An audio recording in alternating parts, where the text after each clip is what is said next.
വളരെ നല്ലൊരു ദിവസം ആശംസിക്കുകയാണ് അനഘയ്ക്ക്. ഇവിടെ ഏറ്റവും പ്രധാനപ്പെട്ട ചോദ്യം, പ്രതിരോധിക്കാൻ രാഹുലിൻ്റെ ഗോഡ് ഫാദർ ഷാഫി പറമ്പിൽ കൈ മെയ് മറന്ന് എത്തിയിരിക്കുകയാണ്. പക്ഷെ അത് കോൺഗ്രസിനുള്ളിൽ വലിയ പ്രശ്നങ്ങൾ ഉണ്ടാക്കുന്നുണ്ടോ അനഘ?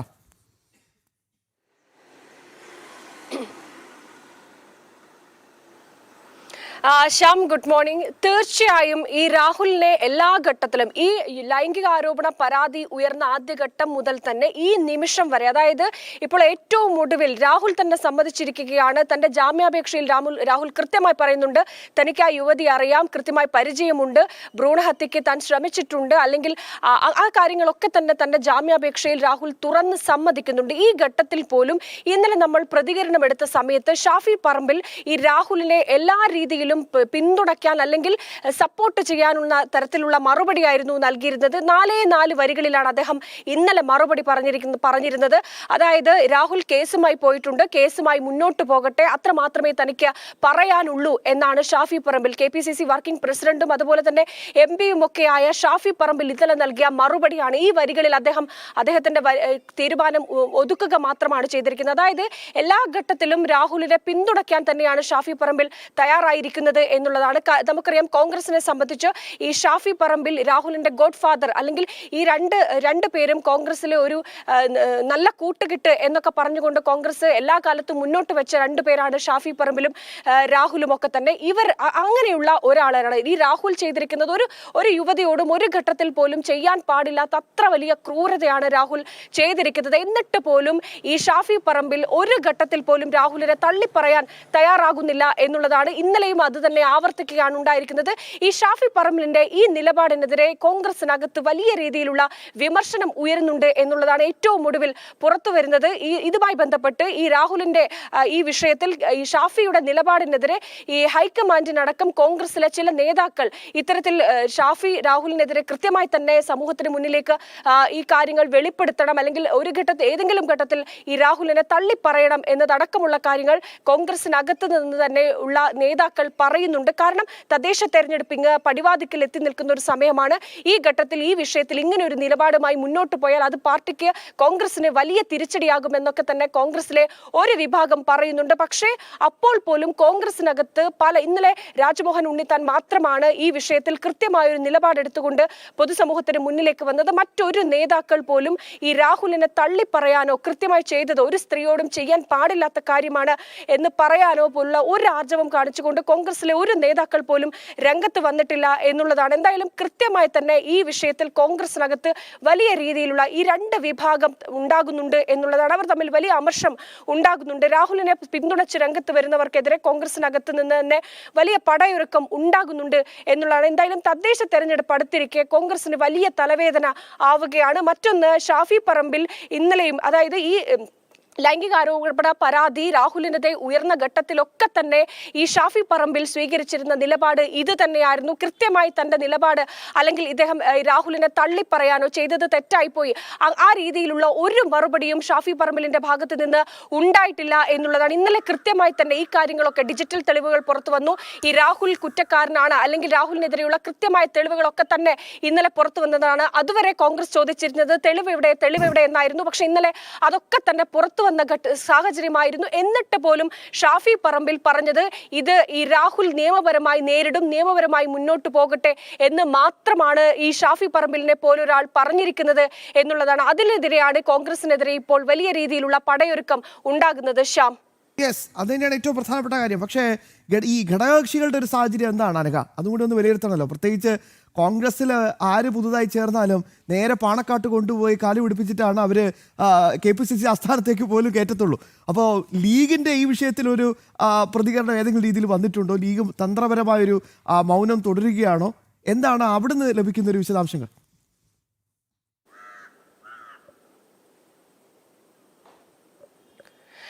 ശ്യാം, കൃത്യമായി തന്നെ ലീഗ് ഈ വിഷയത്തിൽ ലീഗ് നേതാക്കളൊക്കെ തന്നെ പരസ്യമായി രാഹുലിനെ തള്ളിപ്പറഞ്ഞുകൊണ്ടോ ഈ കാര്യത്തിൽ ഒരു വിമർശനം ഉന്നയിച്ചുകൊണ്ടോ രംഗത്ത് വരാത്തൊരു സാഹചര്യമുണ്ട്. പക്ഷേ രഹസ്യമായി തന്നെ കോൺഗ്രസ് നേതാക്കളോട് ലീഗിന്റെ പല നേതാക്കളും മുനീർ അടക്കം ഈ വിഷയത്തിൽ കൃത്യമായ നിലപാടുമായി പറയുന്നുണ്ട് എന്നുള്ളതാണ്. അതായത് അവർക്കൊക്കെ തന്നെ തദ്ദേശ തെരഞ്ഞെടുപ്പ് മുന്നിൽ നിൽക്കുന്ന ഒരു സാഹചര്യമുണ്ട് എന്നാണ് കോൺഗ്രസിലെ ഘടകകക്ഷികൾ പറയുന്നത്. അത് കോൺഗ്രസിന് വലിയ തിരിച്ചടിയാകും, പൊതുസമൂഹം അത് വിലയിരുത്തും. അതുകൊണ്ട് തന്നെ ഈ കോൺഗ്രസിലെ നേതാക്കൾ ആദ്യം, അതായത് കോൺഗ്രസിലെ ഒരു വിഭാഗം നേതാക്കൾ ഇപ്പോഴും രാഹുലിനെ തള്ളി പറഞ്ഞിട്ടില്ല, അല്ലെങ്കിൽ ഈ വിഷയത്തിൽ ഇടപെട്ട് മുന്നോട്ട് വന്നിട്ടില്ല. കോൺഗ്രസിലെ മറ്റ് നേതാക്കൾ കൂടി ഈ വിഷയത്തിൽ ഇടപെടണം, രാഹുലിനെ പൂർണ്ണമായും പാർട്ടി കൈയൊഴിയണം എന്ന് തന്നെയാണ് ഘടകകക്ഷികളുടെ തീരുമാനം.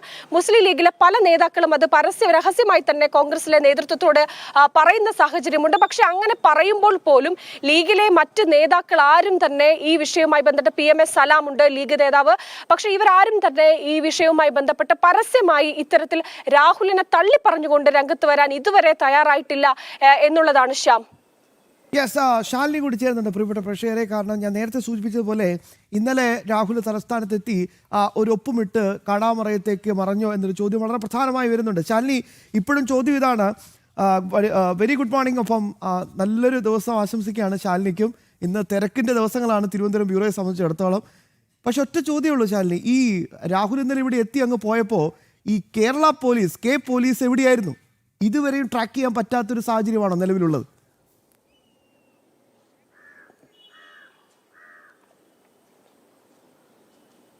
Very good morning. ശ്യാമ സൂചിപ്പിച്ചതുപോലെ തന്നെയാണ്, എവിടെയാണ് കേരള പോലീസ് എന്നൊരു ചോദ്യം ഈ ഘട്ടത്തിൽ ഉയരുന്നുണ്ട്. പ്രത്യേകിച്ച് ഇപ്പോൾ നമ്മൾ മനസ്സിലാക്കുന്നത് ചില നിയമോപദേശം രാഹുൽ മാങ്കൂട്ടത്തിന് ലഭിച്ചിട്ടുണ്ട്. ആ നിയമോപദേശം ഇത്തരത്തിലാണ്, അതായത് പാലക്കാട് ജില്ലയിൽ നിന്ന് പോകരുത്, പാലക്കാട് ജില്ലയിൽ തന്നെ തുടരണം. തിങ്കളാഴ്ചയാണ് ഈ ജാമ്യാപേക്ഷ പരിഗണിക്കാൻ പോകുന്നത്. ജാമ്യാപേക്ഷ പരിഗണിക്കുമ്പോൾ മുൻകൂർ ജാമ്യം ലഭ്യമായതിനു ശേഷം മാത്രം മാധ്യമങ്ങൾക്ക് മുൻപിലോ ഔദ്യോഗിക പരിപാടികളിലോ ഒക്കെ പ്രത്യക്ഷപ്പെട്ടാൽ മതി എന്നൊരു നിലപാടാണ് ഇപ്പോൾ സ്വീകരിച്ചിട്ടുള്ളത്. അഭിഭാഷകൻ കഴിഞ്ഞ ദിവസം ഈ ഒരു ഹർജി നൽകുമ്പോൾ ആ ഹർജിയിൽ നേരിട്ട് തന്നെ സൈൻ ചെയ്തിട്ടുണ്ട് രാഹുൽ മാങ്കൂട്ടത്തിൽ. അതിൽ പാലക്കാട് നിന്ന് സൈൻ ചെയ്ത് കൊടുത്തുവിട്ടതാണോ അതോ തിരുവനന്തപുരത്ത് എത്തി അഭിഭാഷകൻ മുഖേന അഭിഭാഷകന്റെ മുൻപിൽ തന്നെ എത്തി ആ ജാമ്യ ഹർജിയിൽ ഒപ്പുവെച്ചതിന് ശേഷം പാലക്കാടേക്കോ അല്ലെങ്കിൽ പത്തനംതിട്ടയിലേക്കോ മടങ്ങിയതാണോ രാഹുൽ എന്നൊരു ചോദ്യം ഈ ഘട്ടത്തിൽ ഉയരുന്നുണ്ട്. പോലീസിന്റെ ഭാഗത്തു നിന്നും സ്വീകരിക്കുന്ന നിലപാടെന്നുള്ളത് ജാമ്യ ഹർജി തിങ്കളാഴ്ച പരിഗണിക്കാനിരിക്കുകയാണ്. അതിനു മുൻപൊരു തിരക്കിട്ട അറസ്റ്റിലേക്കോ മറ്റ് നടപടികളിലേക്കോ കടക്കേണ്ടതില്ല. പകരം ജാമ്യം ഹർജി പരിഗണിച്ചതിന് ശേഷം അതിലെന്താകും കോടതിയുടെ ഭാഗത്തു നിന്നുള്ള തീരുമാനം, അതിനുശേഷം മാത്രം മതി നടപടികൾ എന്നുള്ളതാണ് പോലീസ് ഈ ഘട്ടത്തിൽ സ്വീകരിച്ചിരിക്കുന്ന നിലപാടെന്നുള്ളത്. സമാനമായി തന്നെ രാഹുലിന്റെ ഭാഗത്തു നിന്നുള്ള നടപടി അല്ലെങ്കിൽ രാഹുലിന്റെ അഭിഭാഷകൻ മുഖേന എടുത്തിട്ടുള്ള നിയമോപദേശത്തിൽ പറയുന്നത് പ്രകാരം ജില്ല വിട്ട് പുറത്തേക്ക് പോകുന്നത് വലിയ രീതിയിലുള്ള നാണക്കേടുണ്ടാക്കും. ഒപ്പം തന്നെ ജാമ്യാപേക്ഷ പരിഗണിക്കുമ്പോൾ അത് കോടതിയിൽ തിരിച്ചടി ഉണ്ടാകും. അതുകൊണ്ട് തന്നെ പാലക്കാട് ജില്ലയിൽ തന്നെ തുടരാമെന്നുള്ളതാണ്. ഇന്ന് രാവിലെ കുറച്ച് സമയത്തേക്ക് രാഹുലിന്റെ ഫോൺ സ്വിച്ച് ഓൺ ആയിരുന്നു. അതിനുശേഷം ഫോൺ വീണ്ടും സ്വിച്ച് ഓഫ് ആക്കിയിരിക്കുകയാണ്. ഔദ്യോഗിക പരിപാടികളിൽ നിന്നെല്ലാം വിട്ടുനിൽക്കുന്നു. സുഹൃത്തുക്കളുമായിട്ടൊന്നും തന്നെ നേരിട്ടോ ഫോണിലൂടെ ഒന്നും തന്നെ സംവദിക്കുന്നില്ല. അത്തരത്തിൽ ഒരു ഒളിജീവിതം അല്ലെങ്കിൽ ഒളിച്ചു താമസിക്കുന്നു രാഹുൽ മാങ്കൂട്ടത്തിൽ ഈ സാഹചര്യത്തിൽ എന്നുള്ളതാണ് ഏറ്റവും ശ്രദ്ധേയമായിട്ടുള്ള കാര്യം. നമുക്കറിയാം, ഈ ഒരു വാർത്ത പുറത്തു വന്ന ആദ്യഘട്ടങ്ങളിൽ ആദ്യ ദിവസങ്ങളിലൊക്കെ രാഹുൽ മാധ്യമങ്ങൾക്ക് മുൻപിൽ വന്നിരുന്നു. മാധ്യമങ്ങൾക്ക് മുൻപിൽ ചില പ്രതികരണങ്ങൾ നടത്തി.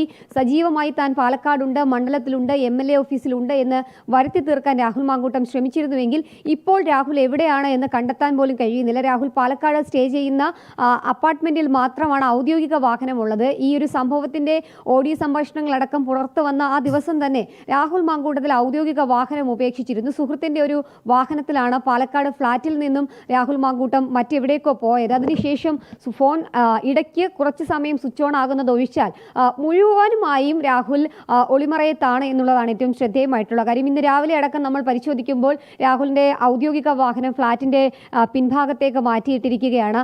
ഔദ്യോഗിക പരിപാടികളിൽ രാഹുൽ പങ്കെടുക്കുന്നില്ല. പാലക്കാട് ഫ്ളാറ്റിൽ രാഹുൽ മാങ്കൂട്ടത്തിൽ ഇല്ല. ഒപ്പം തന്നെ പത്തനംതിട്ടയിലെ കുടുംബ വീട്ടിലും രാഹുൽ എത്തിയിട്ടില്ല എന്നുള്ളതാണ് നമുക്ക് ഈ ഘട്ടത്തിൽ അറിയാൻ സാധിക്കുന്നത്. കഴിഞ്ഞ കുറച്ച് നിമിഷം മുൻപ് അനഘ പറഞ്ഞതുപോലെ ഒരു ഭാഗത്ത് നിന്ന് രാഹുലിന് സംരക്ഷണ കവചം ഇപ്പോഴും ഉണ്ട് എന്നുള്ളതാണ്. അതിൽ ഷാഫി പറമ്പിൽ അടക്കമുള്ളവർ സംരക്ഷണ കവചം ഒരുക്കി ഒരു ഭാഗത്ത് രാഹുലിന് ഒരു സുരക്ഷ ഒരുക്കുന്നുണ്ട്. ആ സുരക്ഷ ഒരുക്കുന്ന ആരെങ്കിലും രാഹുലിനെ സുരക്ഷിതമായി എവിടേക്ക് മാറ്റിയതാണോ, അതോ ഇവരുമായിട്ടൊക്കെ നേരിട്ട് ബന്ധപ്പെടുന്നുണ്ടോ, ഇവരുടെ വീടുകളിലുണ്ടോ എന്നതടക്കമുള്ള ഒരുപാട് ചോദ്യങ്ങൾ വരികയാണ്. എന്തായാലും ധാർമ്മികതയുടെ പേരിലടക്കം നിലവിൽ ഈ സ്ഥാനത്ത് ഇരിക്കാൻ, അതിൽ MLA സ്ഥാനത്ത് ജനപ്രതിനിധിയുടെ സ്ഥാനത്തിരിക്കാൻ രാഹുൽ യോഗ്യനല്ല എന്നുള്ള വിമർശനം പല കോണുകളിൽ നിന്ന് ഉയരുന്നുണ്ട്.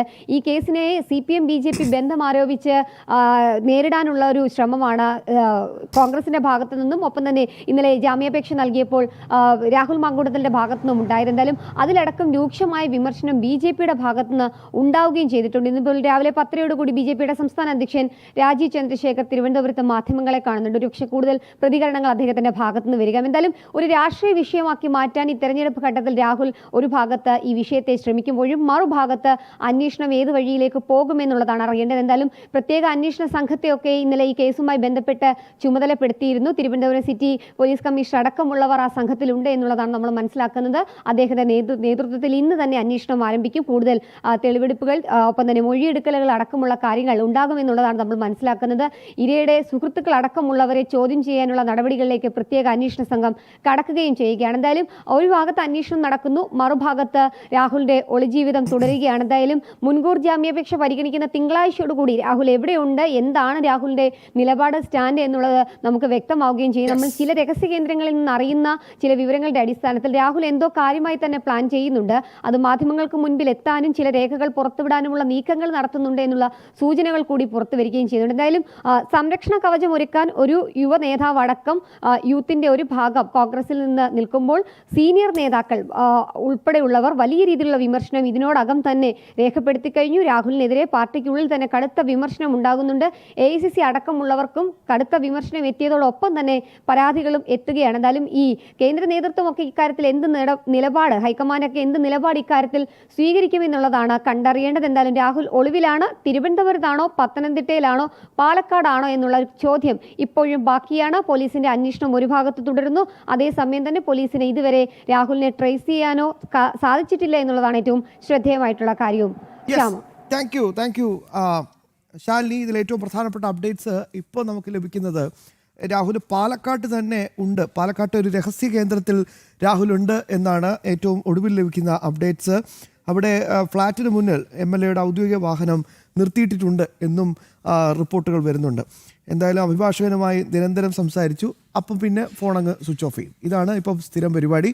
ഫോൺ ഓണാക്കും, അഭിഭാഷകനോട് സംസാരിക്കും, സ്വിച്ച് ഓഫ് ചെയ്യും. അപ്പോൾ എന്തായാലും ഈ വിഷയത്തിൽ രാഹുലിനെ എന്തുകൊണ്ട് കേരള പോലീസിന് ലൊക്കേറ്റ് ചെയ്യാൻ സാധിക്കുന്നില്ല എന്നതാണ് ഏറ്റവും പ്രധാനപ്പെട്ട ചോദ്യം. എന്തായാലും മുൻകൂർ ജാമ്യാപേക്ഷ ജില്ലാ കോടതിയിലാണ് രാഹുൽ സമർപ്പിച്ചിരിക്കുന്നത്.